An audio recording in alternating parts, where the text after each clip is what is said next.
عزيزي الرجل، اوعى تكون لسه مخضوض. موضوع الاندروبوز ده مبرجلك انا عارفه، بس في الفيديو ده هقول لك الحل. زي ما قلت لك، انخفاض هرمون التستوستيرون بيبدا من الثلاثينات، يبقى واضح جدا باعراضه المزعجه في الخمسينات. يبقى انت شغلك من اول الثلاثين، محتاج تغير نمط الحياه بتاعك لو بتعمل حاجه غلط عشان يبقى صح. الرياضه ما بقتش رفاهيه ابدا، كتلتك العضليه هي كنسك. مقاس وسط يعني البنطلون والحزام والحاجات دي، ده اقوى مؤشر على صحتك. ليه يا فندم؟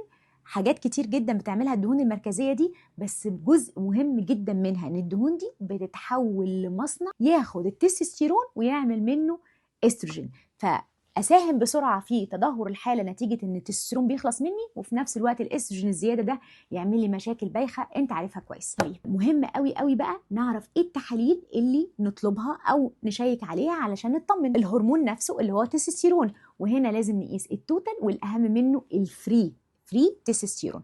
في كمان عندنا السكس هرمون بايندينج بروتين، او البروتينات اللي بتمسك في السكس هرمون او هنا التستوستيرون. كمان بنقيس حاجه اسمها الدهيه DHEA، وبنقيس الاسترادايول، وده واحد من مشتقات الاستروجين. لما التستوستيرون بيقل هو كمان بيعلى. ناخد ايه بقى يا بطل؟ طبعا اهم حاجه انك تحافظ على كتلتك العضليه، فالاكل البروتين مهم جدا جدا جدا، والدهون المفيده، لانه هرمونات السكس هرمون اساسها الكوليسترول، فالدهون المفيده مهمه جدا. لكن لو هقول على اهم عنصر بيستخدمه الجسم علشان يصنع الهرمونات دي، فهو الزنك. عشان كده مكملات الزنك تحت اشراف طبي قد تكون في غايه الاهميه. كل واحد بقى وجنبه ايه مشاكل، يعني لو عندك مقاومه انسولين نديها مكملاتها، نعمل لها الخطه بتاعتها، لكن دي الحاجات الاساسيه.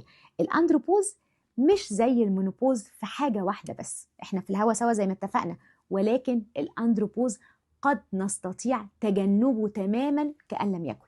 انما عند الستات المينوبوز قطر جاي وهيدوس عليهم، الا لو عملوا حاجات معينه هنبقى نتكلم عنها مره كمان. وبالمناسبه في هرمونات تعويضيه للرجاله والستات، بس وقتها قدام شويه.